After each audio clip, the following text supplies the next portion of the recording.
Japan, a captivating country that blends ancient traditions with modern marvels.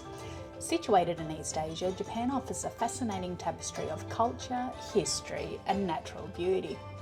From vibrant metropolises like Tokyo Shinjuku and Shibuya districts to the serene temples of Kyoto. For full disclosure, I am recording this voiceover under duress. My husband Tomek has attempted to convince me that my voice is suited to being recorded, and I'm not yet in tune with his thinking. But being the good wife that I am, I agreed to do so. I even thought about doing a really rubbish job of recording so he'd never ask me again. But being the world's biggest self-critic, I think he comfortably knows that I wouldn't go through with it. So this is our first night in Shinjuku. We're very jet lagged, but we've had a bowl of ramen, which we were too hungry to video for you. But we've now made our way to Golden Gai, which I didn't get a chance to have a look at last time I came to Tokyo, which was 2016, I think. I only got a chance to walk through, so this is pretty cool to have a look and hopefully come out for some dinner and drinks tomorrow night. Some of these places, so some of them you can see inside, they can only sit 3, 4, 5 people. Some of them just have a cover charge to go in between 500 yen to 1,000, which is about between 7 and 12 Australian dollars. And you'll get 1 or 2 snacks while you're in there, and then you just pay for your drinks, which are reasonably cheap as well. Most of the places may only have one type of food, so there might be like some grilled skewers. Siedzą sobie na tym, tak tradycyjnie po japońsku. That could actually be quite good for us, right? Nie wiem tak naprawdę, w jaki sposób im się to opłaca, jeżeli siedzą 3 osoby przez ileś godzin. Well, look at the charges, right? So they're charging $7-8 for a beer. You're not going to have one beer. Czyli po prostu płacisz ekstra cenę. Zobacz te schodki. Okay. So it's like when you go in... A zobacz te schodki, przecież ja bym się nie zmieścił. Weźmy je. How would you come down them? Yeah, go. No chance? Nie ma szans. How would you go in there? Znaczy, udawałem, że nie ma szans, normalnie bym wszedł. Coming downstairs would be interesting after a few drinks. Prosto, to bym nie wszedł. Naprawdę bardzo fajny klimat mają. Super. Yeah, so it's sort of like the equivalent if you went to like a late night strip club or something where they say there's no cover charge, but you've got to buy at least 2 drinks when you go in. So very similar here as well. Yeah.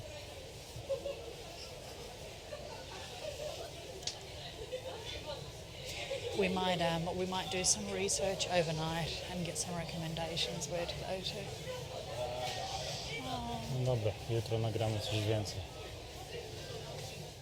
Weszliśmy do pokoiku. Pokoik ma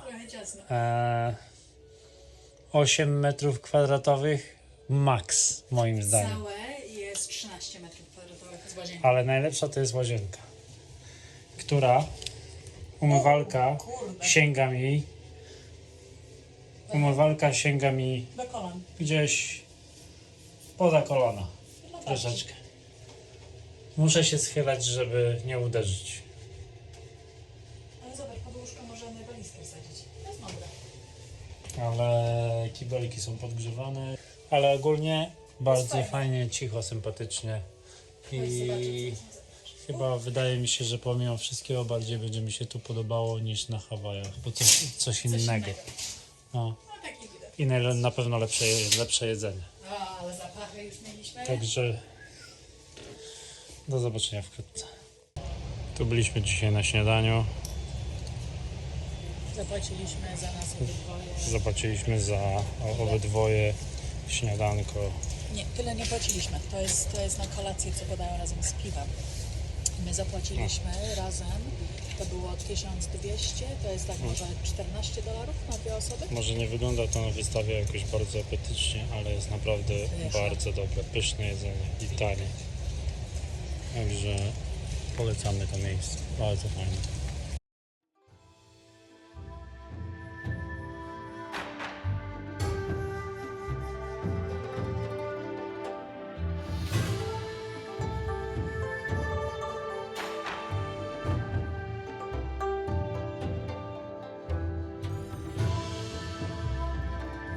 These sake barrels, generously donated by breweries from all across Japan, symbolise the sacred connection between the Meiji Shrine and the nation's sake industry.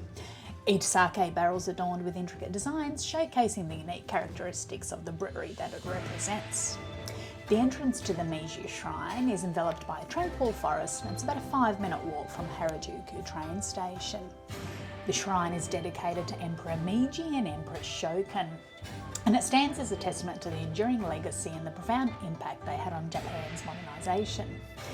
My advice, if you come here for the day, in Japan it's generally considered impolite to walk and eat at the same time in public spaces, so grab a cup of coffee, sit down, drink your coffee, and then go for a walk through the park.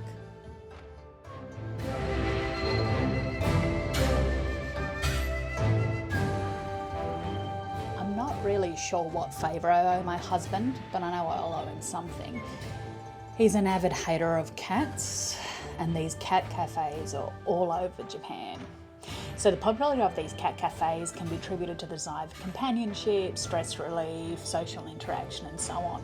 And these kinds of establishments have successfully carved a niche in the Japan society. So for about 20 seconds of interaction that I got, you actually get a half-hour entry. It cost you about 25 Australian dollars. Down the road, you've also got porcupine cafes, puppy cafes, anything your little heart desires. But really, you know what?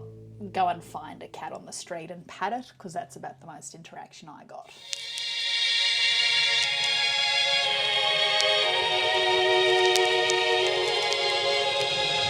Now this was a trip we were really looking forward to. We decided to do a day trip to Kyoto, and if we had our time again, we'd probably stay overnight so we wouldn't feel as rushed. We started our day with a 3:45 a.m. wake up to take the train from Shibuya to Tokyo Station, where we boarded the Shinkansen, or the bullet train, to Kyoto, which is about a 2.5-hour one-way trip. The train goes 300 kilometres an hour. It's a smooth ride, very efficient, runs to the minute at each station. And you can see even travelling 300 k's an hour, we've still got great views of Mount Fuji. Our tip, if you're travelling to Kyoto or Osaka, sit on the right-hand side of the train, because you'll see Mount Fuji on your right-hand side for a good 25 minutes of your journey. Make sure you reserve a seat, do it through an agency bureau. Once we got to Kyoto, we made our way to Kiyomizu-dera. Technically our second stop of the day, as we first tried to get to Kinkakuji Temple, but it rained so heavily and we just weren't prepared.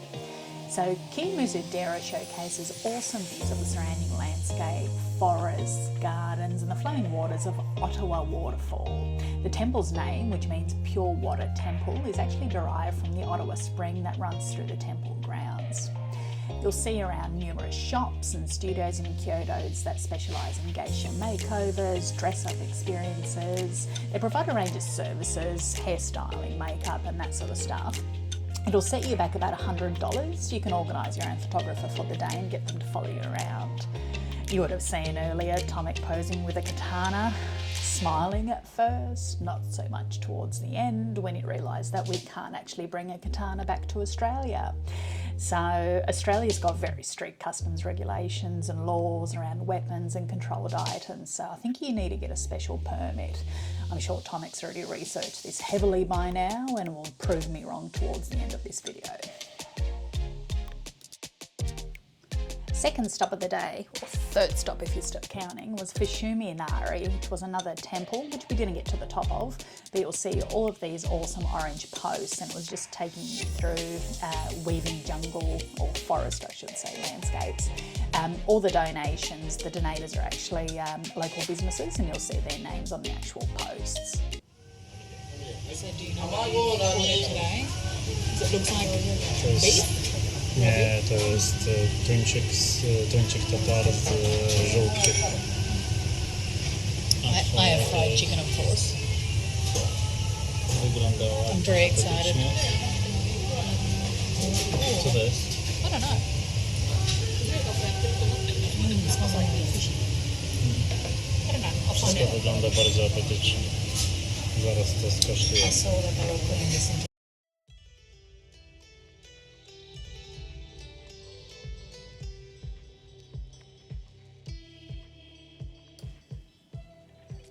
The Shibuya crossing is a famous pedestrian intersection, and it's located in Shibuya, which is a very well-known district of Tokyo.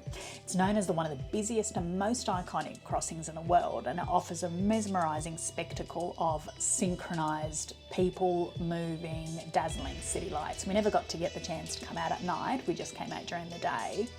The crossing is situated just outside the Hachiko exit of Shibuya Station.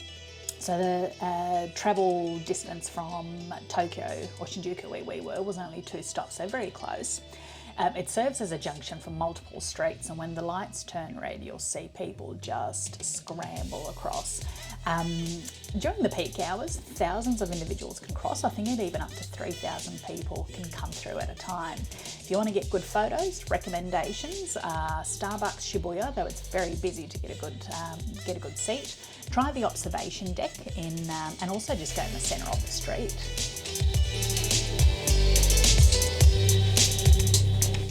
So whether you wander through historic temples, get into the neon-lit streets of the metropolises, or get into nature, Japan will leave a mark.